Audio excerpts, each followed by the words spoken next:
Good afternoon, everyone. Welcome to Bajirao IAS Academy's daily newspaper analysis. Today is 26th January 2026.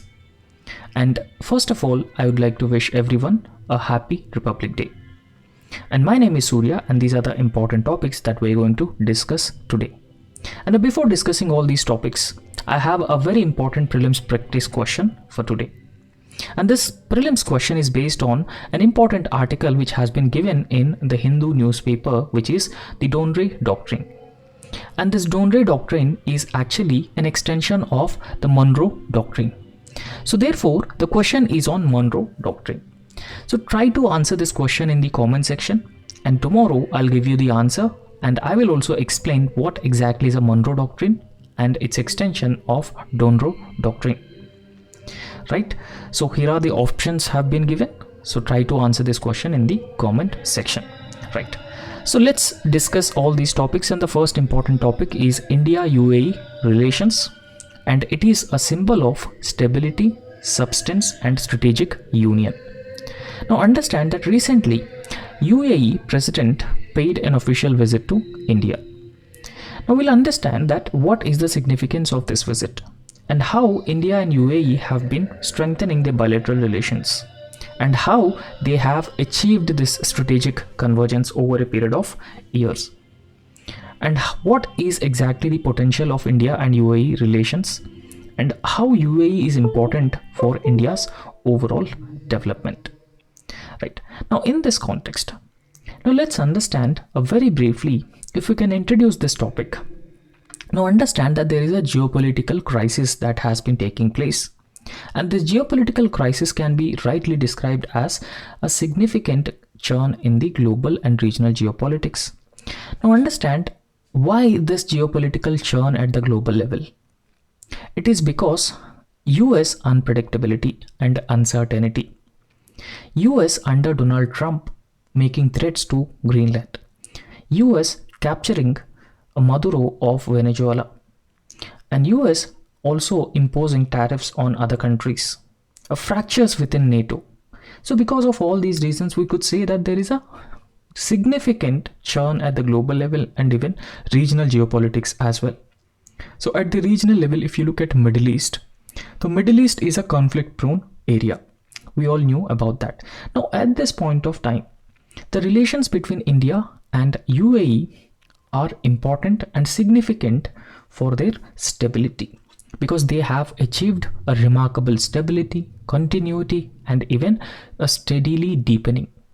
So that's why the relations at this point of time are important and significant.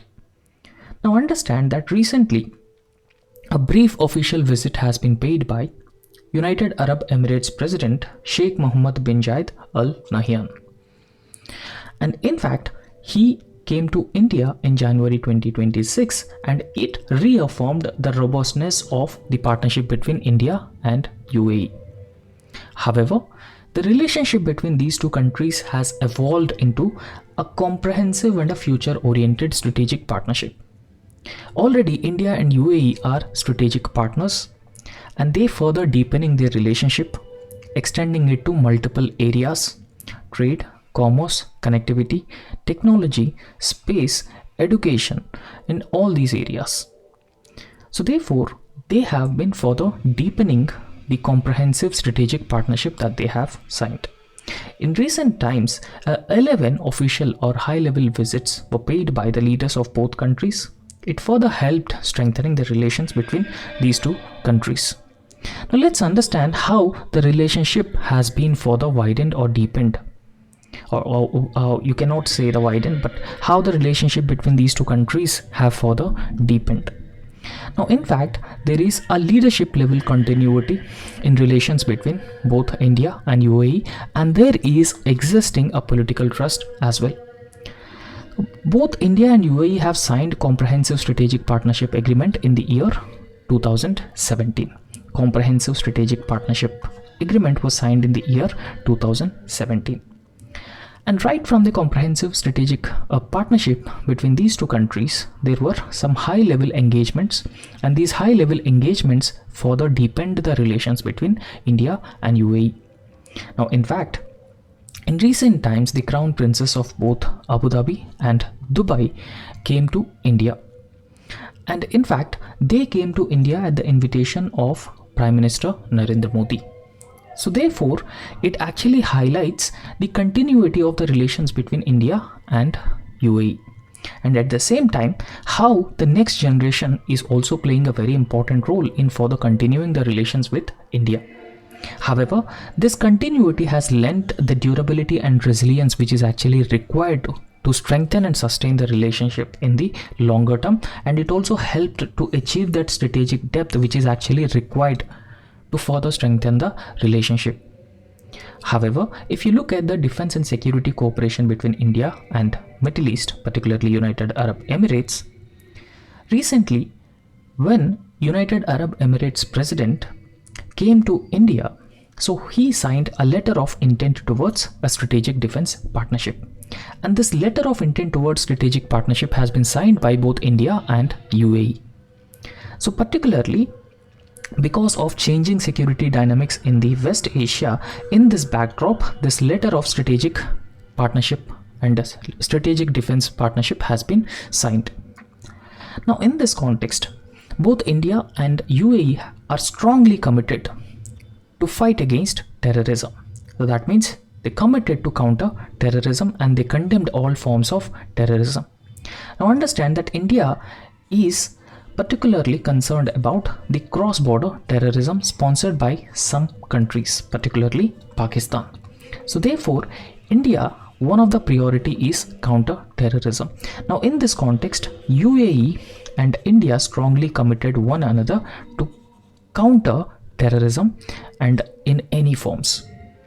Right? So in fact, UAE has also condemned the countries which are generally known as safe havens for the terrorism, and that is where there is a convergence between both UAE and India. Now going ahead, we need to talk about the economic and trade engagement between India and UAE. So this is another very important pillar between these two countries. Now, if you look at the trade partnership between India and UAE, both these countries have already signed a comprehensive economic partnership agreement.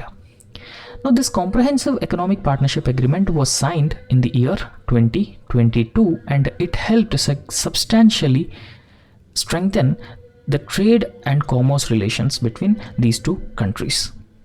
Right? For example, if you look at this bilateral trade after this comprehensive economic partnership agreement has been signed, the bilateral trade has grown to 37% since financial year 2022 and 23, thanks to the comprehensive economic partnership agreement.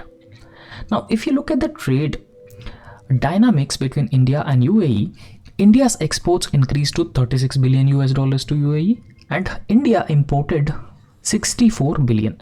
That indicates that we have a trade deficit with UAE.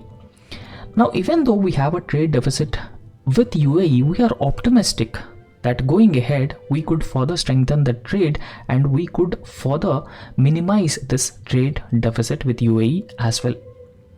However, the leaders of both India and UAE are ambitious, but they have set a realistic target of $200 billion trade by the year $200 billion trade by the year 2032. So that means both India and UAE are aimed to achieve the trade target of $200 billion by 2032. Now, in fact, they also aimed to strengthen the economic interdependence and even insulating India from the global trade uncertainties. Now, for example, one thing that we should understand why these global trade uncertainties, it is primarily because of the tariffs. The tariffs which are imposed by US and the counter tariffs against US tariffs. So it has created a global trade uncertainty. The second reason is supply chain disruptions. Supply chain disruptions also created the global trade uncertainties, right? So because of all these factors, it is important for India to achieve itself insulated. So India must insulate itself from these global trade uncertainties. So because of these reasons, India has been further strengthening its bilateral relations with countries like UAE. Let's understand the infrastructure and investment collaboration between these two countries. Now, if you look at this, UAE is one of the top investor in India's development of infrastructure. So, for example, a UAE's company ADIA. So this particular company's investment in National Infrastructure Investment Fund, this fund will be used for creating infrastructure in India. And then the ongoing discussions on Dholera Special Investment Region in the state of Gujarat, it actually reflects the commitment between India and UAE. And in fact, UAE has also investing in India's infrastructure development projects, including airports, ports, smart cities, rail connectivity, and even energy infrastructure as well. And from the geography point of view, it is very important to know the location of UAE and the countries with which it actually shares its borders. So it shares its borders with Oman, it shares its borders with Saudi Arabia, and this area is known as Persian Gulf, and in fact this is known as Gulf of Oman. The Gulf of Oman, Persian Gulf, and this area is known as a Strait of Hormuz. So from the geography point of view, it is very important to know these areas as well, right? So apart from this, so let's understand the cooperation in the emerging sectors and even the strategic sector level cooperation between India and UAE. Now, in fact, both India and UAE have signed a civil nuclear cooperation agreement in the year 2024. Right? So this civil nuclear cooperation between India and UAE is very important, particularly to explore the large reactors, small modular reactors, and the safety operations as well. Now, what exactly is the large reactors, small modular reactors, and even micro reactors? So as of now, we have a large conventional reactors which are used to produce electricity more than 700 megawatt. So these are large conventional reactors. But as of now, India has been working a lot on development of the small modular reactors. The small modular reactors are those reactors, they could actually produce up to 300 megawatt of electricity. So in fact, it is easy to handle, it is easy to set up, and it is also having a less safety concerns. And because of all these advantages, India has been actively working on the small modular reactors. So micro reactors are those reactors which would actually generate less than 10 megawatt of nuclear energy. So the Civil Nuclear Cooperation Agreement is working on large conventional nuclear reactors, small modular reactors, and even the micro reactors and their safety and their operations. And also understand that UAE has been generating nearly quarter of its electricity. So 1/4 of its electricity is generating from the nuclear power. So therefore the expertise that UAE has can be shared with India. And the complementarities can also align with India's clean energy ambitions. Particularly, India wanted to become net zero by 2070. So recently, India and UAE also signed a 10-year LNG agreement. So 10-year LNG agreement was also signed to further strengthen the energy security. This 10-year LNG agreement between these two countries will also help India make fuel, supply clean fuel to people, right? So apart from that, if you look at the cooperation in technology, connectivity, and innovation as other areas, now in fact there are several emerging technologies, and the cooperation between India and UAE is very important in these emerging areas. For example, if we talk about the emerging technologies, there are different types of emerging technologies.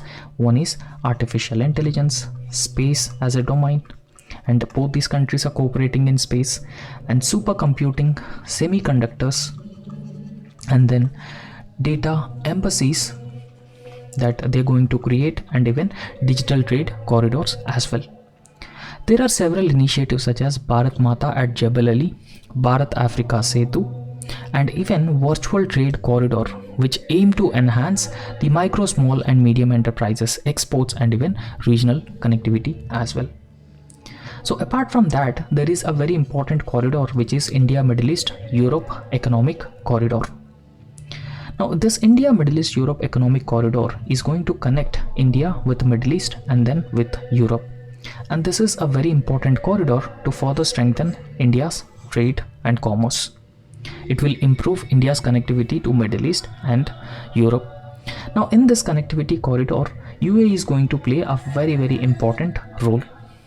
So therefore, UAE is part of initiatives like India, Middle East, Europe Economic Corridor that is going to connect India with the Middle East and with the Europe. So therefore, the cooperation between India and UAE is spanning from the emerging technologies, nuclear cooperation, LNG supply to India, and even the nuclear energy and other important initiatives that India has launched within the region, including India, Middle East, Europe Economic Corridor. Right? So overall, we could say that the relationship between India and UAE is a very important relationship in the coming decade. So that will help both India and UAE as well. Right? So next important topic is, in recent times, there are some issues with respect to governor's address to the state legislature. Now in this context, we'll be understanding what are the issues with respect to governor's address and why governors are refusing to address the legislature. And thirdly, what are the constitutional provisions which are actually dealing with the governor's address to the legislature? And what are the Supreme Court judgments which are actually dealing with this?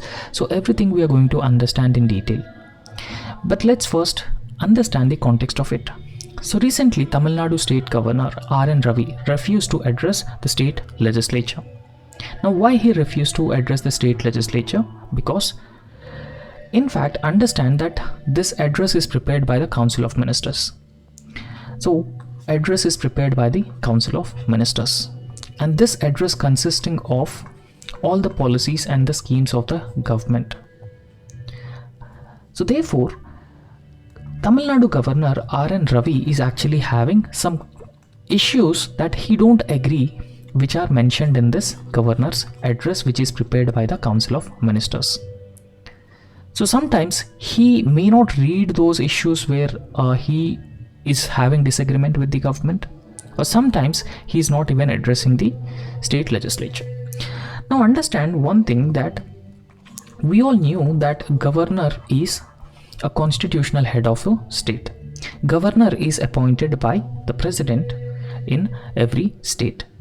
The term of the governor is generally 5 years, but governor enjoys his office as long as he enjoys the pleasure of the president. So therefore, he also in office as long as he enjoys the pleasure of president. Right? So that means beyond 5 years also, governor can be, a person can be a governor beyond 5 years, because the normal term is of 5 years. Now in this context, so what are the general issues which are surrounding governor's address to the state legislature? Right. So if we talk about the issues surrounding governor's address to the state legislature, so first of all, we have to understand the basic things about this. Now when governor address to the legislature, so that thing we should understand. Now for example, when general elections are conducted, so when elections to the state legislature is conducted, right, so after the election, a new state legislative assembly is constituted.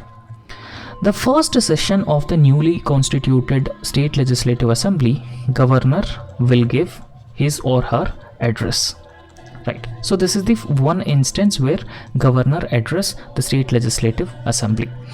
And the second instance is every year, the first session of the state legislative assembly, it starts with the governor's address. Right? So these are the two instances in which governor address state legislative assembly. Now what are the details this governor's address consisting of? The governor's address consisting of all the schemes, policies, the success stories of the government, and this address is prepared by the Council of Ministers. And governor at the state level also acts as per the aid and advice of the Council of Ministers. Right. Now, in recent years, what has been happening is that there are several opposition ruled states. In these opposition ruled states, the governors are actually refusing to give this address or omitting, or there are some policies, some schemes or something which is mentioned in this governor's address by the Council of Ministers where the governor is actually having a disagreement. He's not reading that, and this has been described as a constitutional friction. So this constitutional friction is regarding governor's address to the state legislature at the commencement of the first session of every year. However, there were actually instances of governors deviating from the established conventions.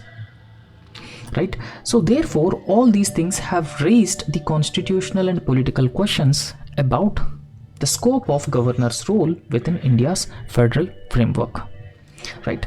Now, in this context, let's understand the backdrop of it, how it has evolved, the governor's address. Now, before India's independence, we have a very important act, which is Government of India Act 1935.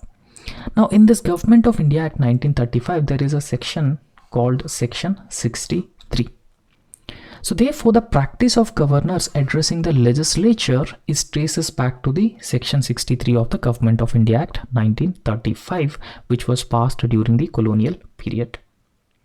However, so this Section 63 has allowed the governor to address the provincial legislature at his discretion. So however, in 1937, the provinces were given the provincial autonomy, or it was the time when the provincial autonomy was introduced. However, so after 1937, the governor's speech was prepared in consultation with the Council of Ministers. Right? So as per the 1935 Government of India Act, governor can address the provincial legislature at his discretion. But after 1937, the governor's speech was prepared in consultation with the Council of Ministers. Now, during the Constituent Assembly debates, at that point of time when the Constitution was drafted and discussed in the Constituent Assembly, it was clearly understood that governor's address would reflect the policies of the elected government and not the personal views of the governor. Now, in fact, this address must deal with the personal views of the governor. Now, it should not deal with the personal views of the governor, rather it must reflect the policies of the elected government. That is what I've told you with respect to this. However, what are the constitutional provisions which specifically deals with the governor's address to the state legislature? Now, if we talk about the policies, so Article 175 of the Indian Constitution. So Article 175 of the Indian Constitution, it empowers the governor to address the state legislature at any time, though it is discretionary and rarely used.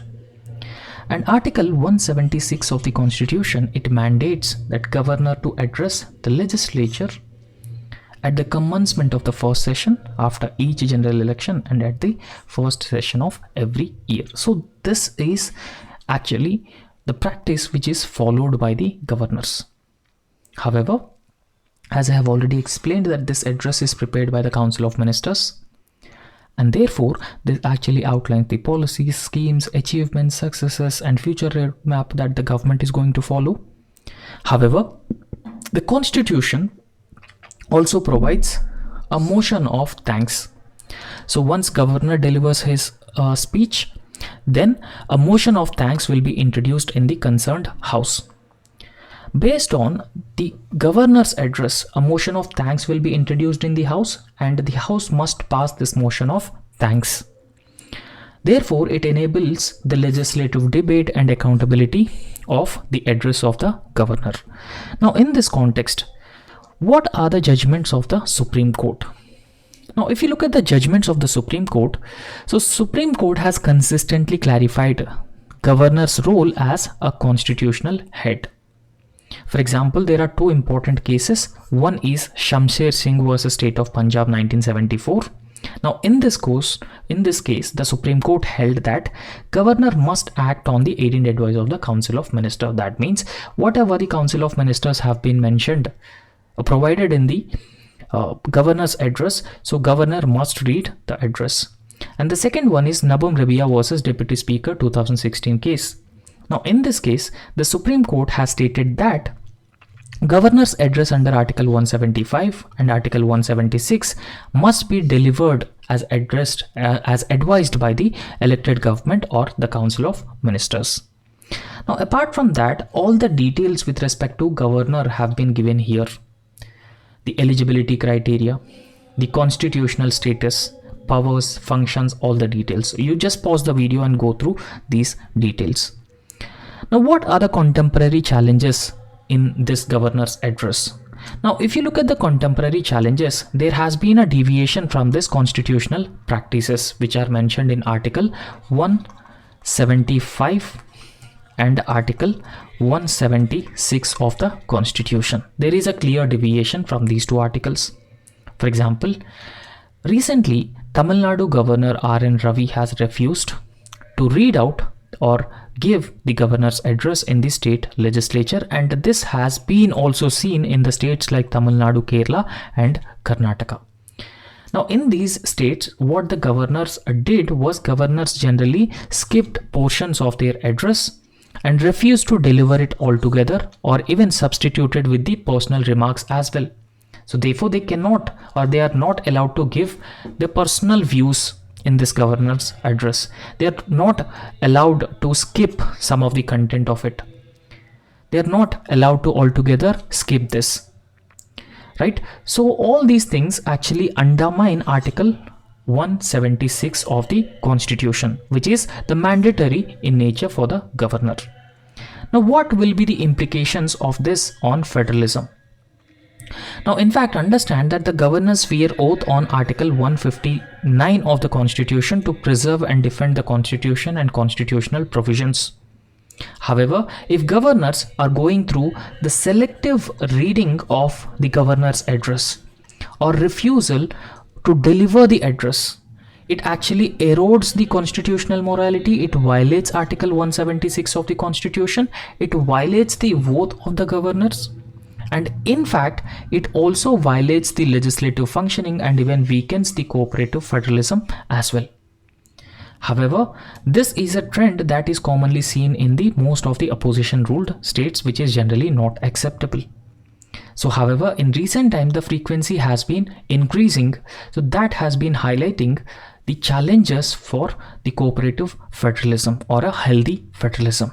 So this has to be changed. The governor must act in the constitutional spirit under Article 176 of the Indian Constitution. Otherwise, it leads to the violation of the basic constitutional provisions.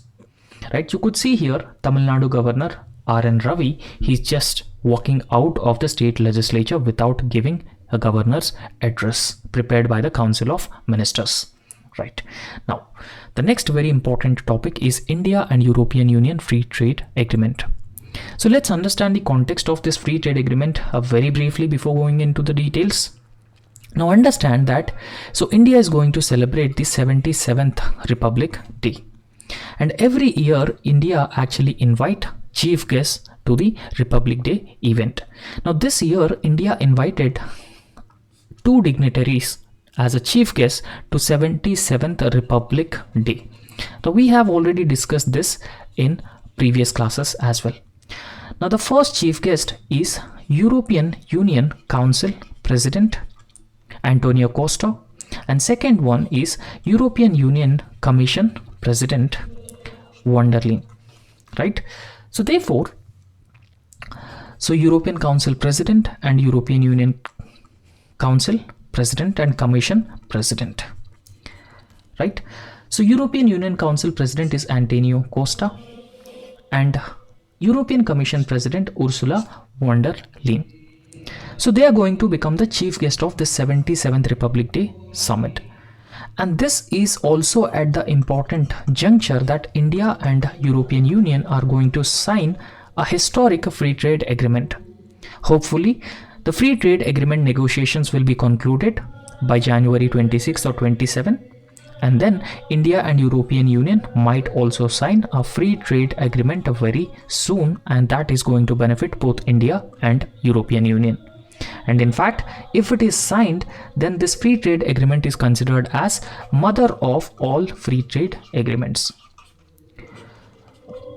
Mother of all free trade agreements because of its huge potential. And apart from that, there will be a new security and defense partnership as well between India and European Union. So let's understand India and European Union are fit for partnership or a fit partnership. Now, in fact, a fit partnership refers to the pragmatic alignment, a realistic alignment between India and European Union. Now, understand that we are currently living in a multipolar world order. In multipolar world order, there are multiple centers of power, not as unipolar. It is different from a unipolar world order or a bipolar world order. Now, in fact, where dependence on the traditional powers like US, China, Russia is being reassessed in this multipolar world order. Now, at this juncture, the relationship between India and India and European Union is important and significant. However, it is a relationship of necessity and shared strategic autonomy, because European Union traditionally dependent on US. However, as of now, US became uncertain. So uncertainty within US, and US even imposed tariffs on European Union. Now European Union is looking for long-term reliable partners for the trade, defense, security, everything. And European Union found India as a long-term reliable partner because of huge potential India actually has. And apart from that, if you look at both India and UAE, they have some commonalities or complementarities. So if you look at those commonalities, now, for example, both are emphasizing on strategic autonomy. And then both of them have the necessity to diversify their traditional trade partners, right? So therefore, a technological co-innovation, resilient trade corridor that they wanted to develop, and rules-based order.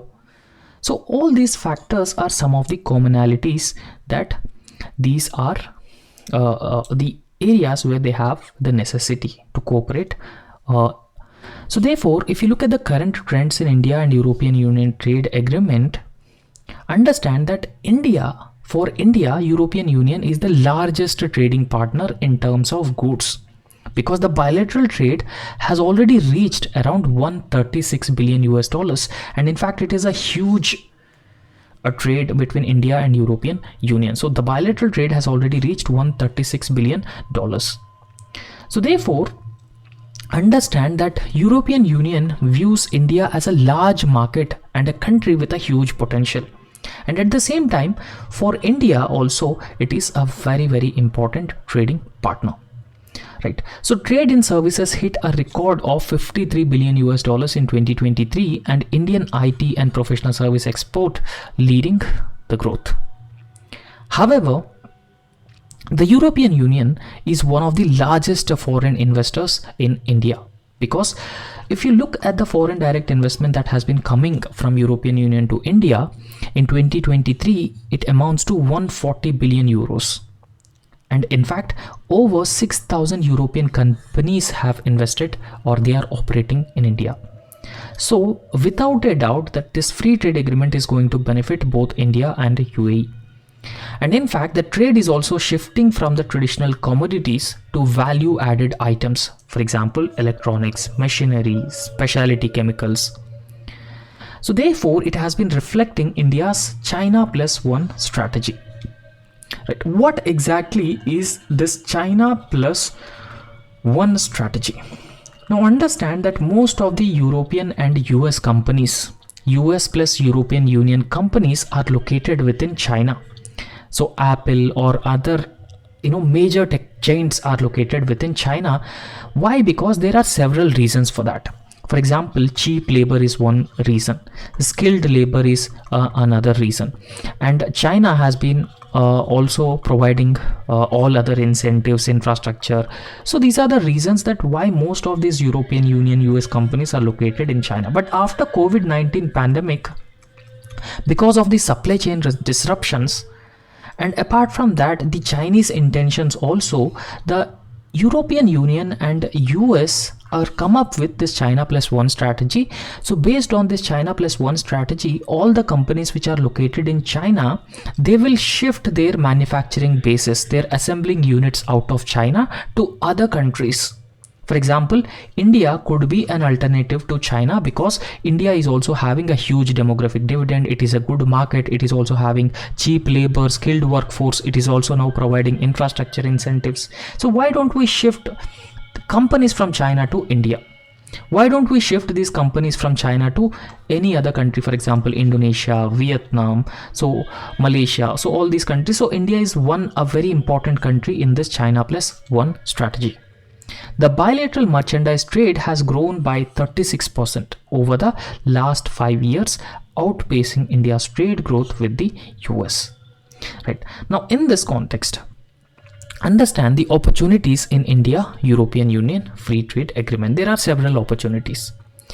Now, if you specifically look at these opportunities, now elimination of 10% European Union tariff, that would actually make Indian garments highly competitive, the textile, and it is also a labor intensive industry. So therefore it is going to create a large scale gainful employment opportunities in European Union, and therefore India's exports will become highly competitive in the European Union markets, and it is going to benefit India, and it is going to create employment opportunities. And then Europe's lead in EV platforms combined with India's low-cost manufacturing. So that can create a global supply chain for the green mobility in future. And in fact, India is known as the pharmacy of the world and pharmaceutical capital of the world. Now, Indian pharmaceutical industry can meet the growing demand from Europe for affordable generic drugs and even specialty chemicals. And in fact, if India and European Union have signed a new security and defense partnership, that shifts the relationship from buyer-seller to the co-products or co-producers. And apart from that, the regulatory harmonization through Trade and Technology Council. This will allow smoother flow of data and even skilled professionals as well. So these are the opportunities between India and UAE. Anyway, there are some concerns or challenges as well. For example, carbon border adjustment mechanism is a challenge. And India is sensitive and concerned with respect to the dairy, agriculture and other products. And European Union is also linking the free trade agreement with labor reforms, also linking it with the environment. Data localization or data privacy is also another concern. So there are several concerns as well. But anyway, this free trade agreement is going to benefit both India and European Union in the long term. The next important article, Ashok Chakra, which is one of the gallantry award, it has been given to Shubhanshu Shukla. Now, what is the context of it?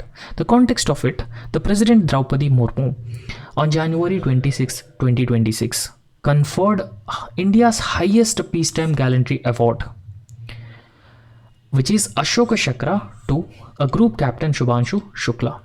And Shubhanshu Shukla is one of the crew for India's upcoming Gaganyaan mission, which is going to send humans into the low Earth orbit or to space. If India is successful in this mission, and India will become the 4th country to successfully send humans into the space. Now, in fact, he was also the first Indian to set foot in the International Space Station recently as part of the Axiom 4 mission to train India's astronauts before they are actually sent to the space. So they were trained in the International Space Station for a few days recently, and Shubhanshu Shukla became first Indian to set his foot in the International Space Station as part of Axiom 4 mission. So therefore he was given the highest peacetime gallantry award, Ashok Chakra. Right. Now if you look at the gallantry awards, so this is International Space Station and he is Shubhanshu Shukla. Now, the gallantry awards were instituted by Government of India to honor the acts of bravery and a sacrifice from the armed forces personnel and any other force which is lawfully constituted in India, and even for civilians as well. And in fact, the gallantry awards are actually announced twice a year, first on the occasion of Republic Day and then on the occasion of the Independence Day. Right. Now, if you look at the background of this gallantry award, the gallantry awards are namely Paramveer Chakra, Mahavir Chakra, Veer Chakra were instituted on 26 January 1950. So that was when we have celebrated the first Republic Day. However, so thereafter 3 gallantry awards, Ashok Chakra Class 1, Ashok Chakra Class 2 and Ashok Chakra Class 3 were instituted in 1952 within Ashok Chakra. So, however, these awards were renamed as Ashok Chakra, Kirti Chakra and Shaurya Chakra respectively in 1967. Right? So therefore, there will have Ashok Chakra, Kirti Chakra and Shaurya Chakra.